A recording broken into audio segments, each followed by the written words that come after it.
Salut à toi, grand quêteur. La quête du jour s'appelle Quan et il n'y est pas question de viande.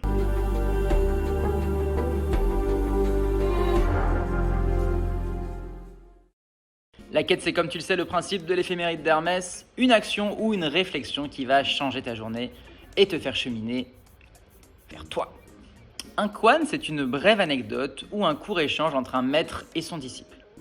On l'utilise dans certaines écoles bouddhistes, notamment dans le courant zen qui est japonais.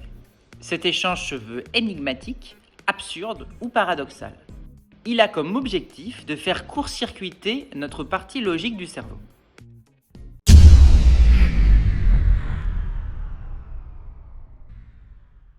Je vais commencer par te donner quelques exemples de ce que peut être un Quan.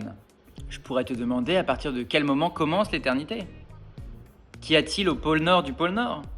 Est-ce que la lumière noire éclaire? Est-ce que tu sais le bruit que fait une seule main qui applaudit? Est-ce qu'il y a une exception à la règle qui dit qu'il y a toujours une exception à la règle? Donc comme tu peux le constater, ces phrases court-circuitent la logique. Elles font des nœuds dans le mental. Le principe de notre partie analytique du cerveau, qui prend beaucoup de place, c'est que lorsqu'on voit quelque chose, on a tendance à 1 le nommer, 2 le classifier et 3 le juger. Il va nommer dans un premier temps, dire « ok, ça c'est un arbre ». Après il va comparer, l'arbre est plus grand, plus petit qu'eux, il est plus fleuri, etc. Donc il va juger l'arbre. Et après, hop, c'est trié, il passe à autre chose et il ne l'a jamais vraiment regardé.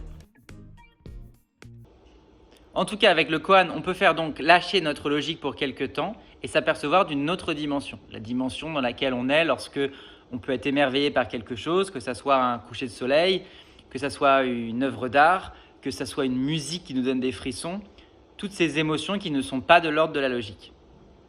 Le koan devient alors un objet de méditation susceptible de nous mener vers l'éveil. Voilà, j'espère que cette quête t'aura plu, j'espère que tu vas nous trouver un beau koan que tu pourras nous mettre en commentaire, qui va nous faire des beaux nœuds au cerveau qui vont nous permettre d'appréhender la vie d'un point de vue zen. C'est tout pour aujourd'hui, j'espère que cette quête t'aura plu.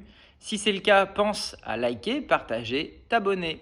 Et je te dis à très vite, grand quêteur.